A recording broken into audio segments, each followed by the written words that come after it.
So I thought I'd take a stop over here and see what they're doing in Clinton. I guess now they're calling it the Landing. For the longest time, stores that have opened up in this particular shopping center, they open up, they close down. They just haven't been successful.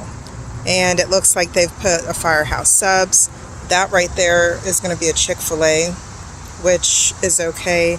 The Aldi, not too happy about that grocery store. Out of all the grocery stores they could have put in here, I would have preferred to see like a Harris Teeter or a Whole Foods.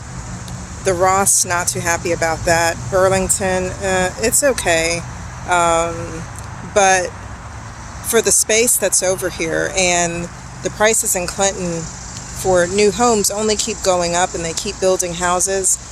And because it's right next to Andrews Air Force Base and so accessible to Route 5, I would have liked to see more, I guess, upscale stores.